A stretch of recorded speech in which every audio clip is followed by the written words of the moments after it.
I want to talk about something, just out of sheer curiosity. What happens when the United States of Africa is formed? First, we assume that all heads of states and governments get with the program. That's an assumption that we have to assume that African leaders are going to accept. That's which is very difficult in itself. You know, because if they accept, several things must change, and that United States of Africa is given birth to. Number one, we need to have a one continental president. United, Africa calls one president. I mean, United, end up like all these leaders out there. So we are united, and so we have one leader who's gonna be taking lead in the whole federation. All the 54 states, meaning all the 54 presidents have resigned. Whew, they have to totally resign. But how probably we're gonna end up with a president for all the 54 states? That's a big problem. How we gonna elect them? It's the problem. But we need to have one president, one parliament, and one legislative process. Now, come to think of Africa. We have leaders who've stayed in Africa for like forever. Yeah, we have our good neighbors from here. This president has been there for like 30 plus years, almost hitting 40, and he has no idea, he has no thought of even leaving that position. And so that's very difficult. So, but let's just see the possibility of all of it happening. So we have one continental president who's taking care of all the whole continent. We have one president, one parliament, and one legislative process. What follows next is the scrap of all borders. So we have one passport, and we will not need any visas to fly across Africa.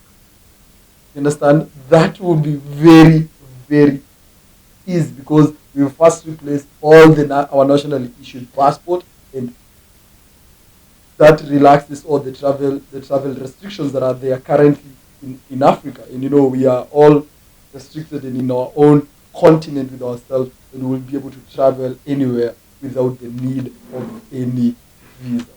That would be nice. That would be extremely best for Africa and best for all of us, and we will be able to travel. Leave alone right now when a president from an African country comes says you can come visa free, it now becomes a big of a deal. Now we can travel anywhere across the country. What follows next is a single currency. We just have one single African. I don't know what we're gonna call it, dollar, whatever.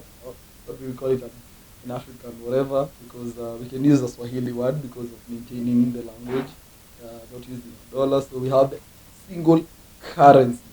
Right now, there are more than 50 different currencies as their unique legal tender. But with the United States of Africa, there would be a single currency. Like, for example, Europe, they have the euro, which is used in Europe. It's just an exemption of a few countries. The whole of Europe uses one single currency, which is good because it is the cost of business and decrease trading barriers. If that happens, it's gonna be the best thing. Imagine you fly from anywhere in this continent and you still use the same tender. What you're buying here with this amount of money, you're gonna buy it from Morocco, you're gonna buy it from Algeria, you're gonna buy it from Sierra Leone, you're gonna buy it from whatever, all those cities in Africa. And so it's gonna be amazing. And of course, our currency becomes so strong, and that makes the business good because right now we are being affected by just how the dollar fluctuates, right, here and there, and that affects us totally. That would be amazing for all of us as Africans in West Africa. The fourth one is one continental army. That's gonna be the biggest in the world. Imagine all these 54 countries with all their small armies, they unite one big army. That's one strong militia. Should be essentially the strongest in the world, the largest in the world. You don't know about this strength of it because we don't manufacture our things. But probably with the United States of Africa manufacturing of even though you'll be arguing we have nuclear weapons, you joke with us, we are throwing one. And so that would be amazing for the whole of Africa. And that will follow with all the necessary other things, the national flag and the the national anthem, and that marks generally the beginning of a new federation. And I hope that that's possible.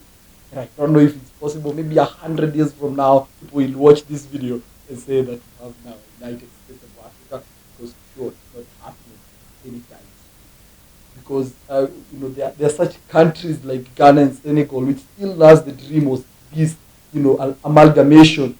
Other African countries, they're moving past that ambition because it now looks like not humanly possible. Because first of all, you have a very huge population. Africa itself is at 1.4 billion plus people. You have countries like Nigeria have a population of 200 million people, 100 millions from Ethiopia, Egypt, and people like in Congo who are still fighting to this day. They just have under a million, 100 million people. You have Ethiopia still fighting to that right now. There are only 100 million people. Imagine a billion people. That'd be insane. And so, for me, I think that's gonna be one of the things that's probably gonna delay this thing. And of course, other things like language barrier. Africa have like 3,000 different languages in itself. And so, imagine in my country alone. First of all, we have like over 40 languages. If I shift to like another county, they're gonna be speaking things I can't understand. So imagine a whole continent. First of all, we need to have one language like English or Swahili. Oh no, Swahili. We need to speak Swahili. Yeah, all of Africa speaks Swahili. We can understand each other whenever we go. But now go to other countries, others speak when they are colonizers' language, French, whatever, all those things. Over 3,000 languages are spoken in Africa. It's gonna be the biggest problem, to get, the United States of Africa. We also have things to do with different economic values, you know, and that is, that differs because some countries are doing well, others are doing bad, so others giving up the economy. That's gonna be one also big thing that's gonna stop it from happening. Another thing that I think the worst African people and African leaders with power, that's extremely dangerous. Dangerous with all that. If someone leads 1.4 billion people, that is extremely dangerous. And so I don't know. I don't know if that's ever gonna happen. But if YouTube stays in these days, maybe 100 years from now, we'll watch. In our time, it was impossible. Enjoy the United States of America. This is just radio. Goodbye.